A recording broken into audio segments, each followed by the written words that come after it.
Hey, how's everybody doing? This is something that I found difficult to figure out how to do this in Unreal Engine.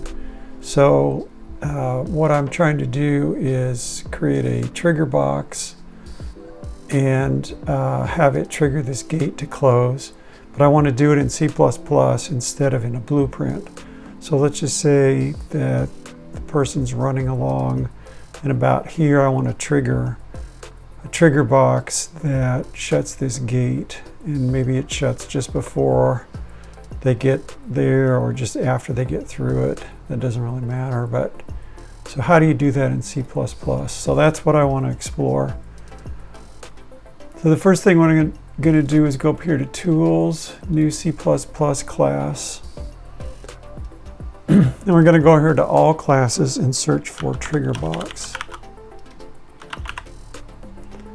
And click on that, and then we're going to go Next.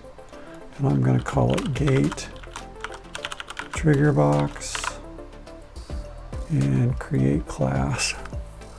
And it's going to go through this and add the code to the project. So depending on your system, this could take a little while because it's got to compile everything. And so we will just wait, but I will speed it up for you. Okay. So now over here in Visual Studio, you can see what it was created. It was this file called gatetriggerbox.cpp and gatetriggerbox.h, and there's not a whole lot there, but you can see that this gate trigger box that we just created is derived from the Unreal class A trigger box. And if you don't have C++ open, you can go to Tools, open Visual Studio right here, and I'll open it in Visual Studio. So in this triggerbox.h, what we want to do is create a public constructor, and if you're not familiar with that, it doesn't really matter. You can just follow along.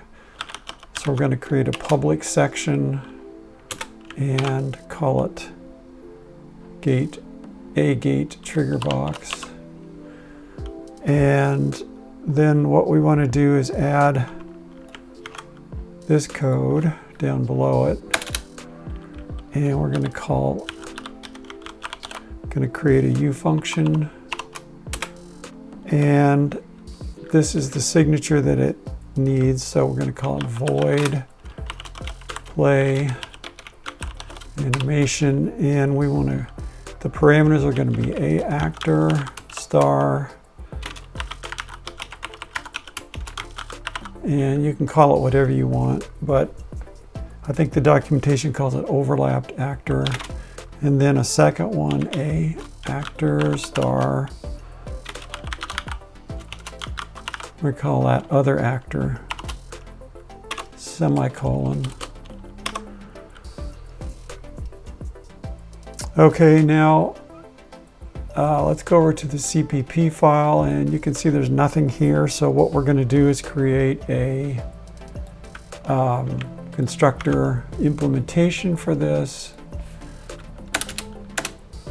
And it's got to be exactly named the same as we had in the .h file. So it's going to be agate trigger box, : and then the name again. So that's what signifies a constructor.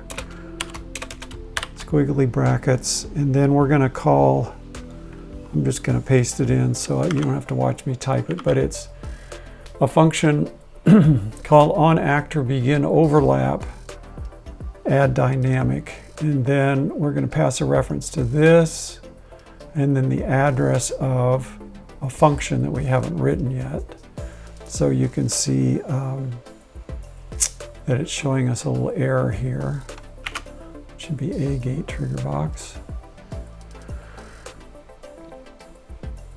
Now let's implement that play animation function. So it's going to look like, and again, I'll just paste it in so it'll be a little less painful.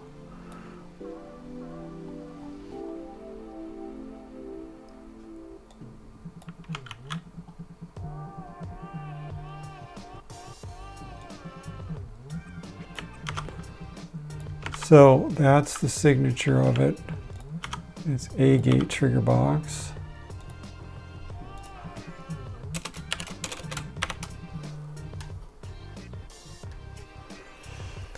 So what we're going to put in there is something that we'll put in the header. So we'll come back to that.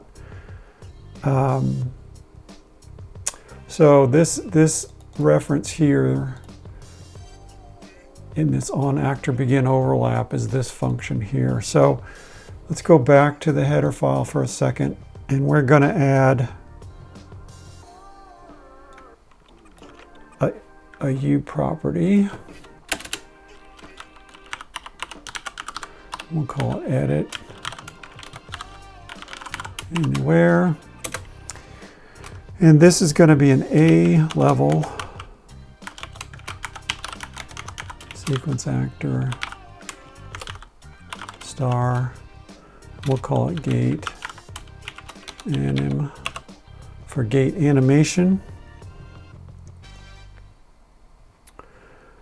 And then we're going to go back to the CPP file and we're going to actually do something with this gate anim. We'll take care of this error here in a minute. So over here we're going to say if gate anim, so that's making sure it's not null, and gate anim arrow sequence player.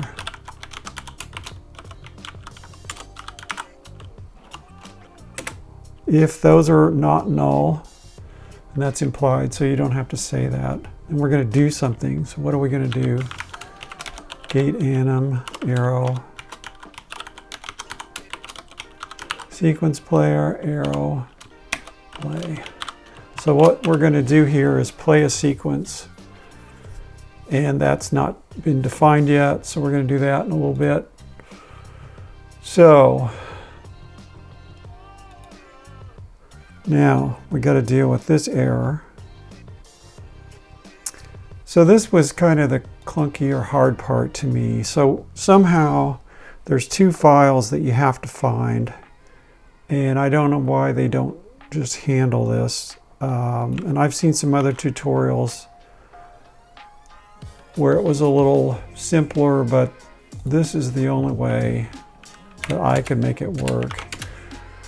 So what I did is included these files, and the files you have to find are level sequence actor.h and level sequence player.h, and these are the paths on my system, and they might be slightly different on yours. Yours might be in C, but it's going to be something like this. And if you have a different version of Unreal Engine, this will probably be different, but the bottom line is these are the two files you want to find and put those in there as the includes.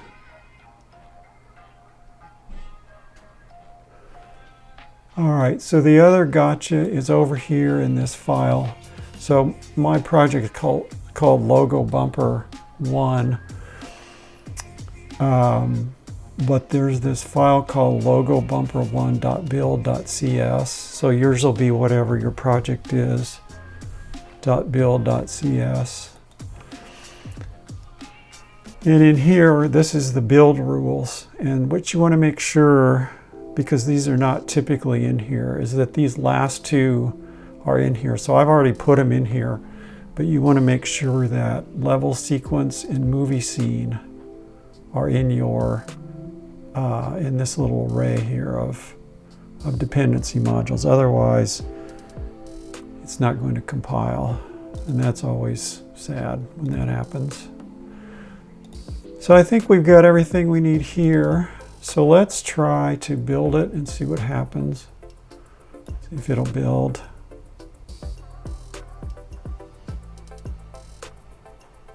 And it does. It says 1 succeeded, 0 failed.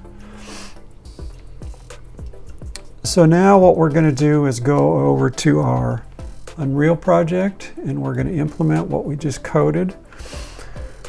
So we're going to go down here to this C++ classes folder, And again, mine's named Logo Bumper 1, my project. Yours is going to be different depending on what you call it.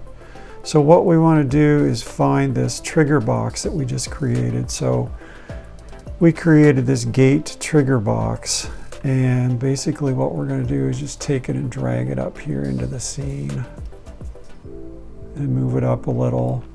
And then I'm going to scale it up horizontally, and I'm also going to scale it up height-wise, because when the character runs through it, I want to make sure they can't miss it. So this is the trigger box that the player is going to run through and trigger this animation that we're going to write here in just a second. So now we're almost done. Actually, we're going to add a level sequence. So we're going to go over here to this little clapboard on the toolbar and click on Add Level Sequence. And this is basically just asking us to name it. So I'm going to call it Gate Anim. So it opens the sequencer here, and it's an empty track. So what we want to do now is find this gate. So I'm just going to click on it, and it's up here. So mine are grouped. There's 2 items in this group, but that doesn't really make any difference. I'm going to just take these and drag them down into this timeline right here. So it depends on your setup, but for me, what controls it is this SM Gate Big Frame 2 location, and this is going to be the Z-axis.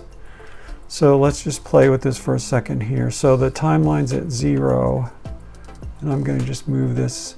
So if the Z goes higher, the gate's going to go up, and lower, it's going to go down. So what we want to do is, so it starts here at 7:49. So I'm going to add a keyframe, this little dot right here. And then I'm going to go down here. I don't know, doesn't really matter. You're going to have to tweak it. Just go down here to frame 144. And I'm going to move the gate down to say there, and it will auto keyframe it for you. So basically we are almost done. So now what we want to do is go to our trigger box, and you'll notice there's a parameter here called Gate Anim, and that's going to match what we did over here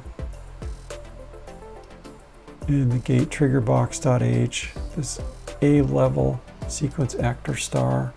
Make sure that's in the public section, by the way, or it won't show up over in Unreal. So Gate Anim, Gate Anim. So that's a parameter, and it wants to know, so right now there's none, but it wants to know what we want to put in there. And what we want to put in there is this sequence that we just created. So in this little drop down, there's Gate Anim, and it will tell you if you put the wrong thing in there. So let's compile this, make sure it compiles. And it says compile complete. And all right, so let us play and see what happens.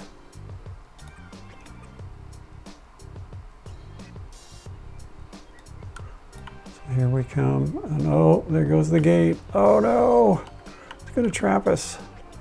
So as I back up, it goes up.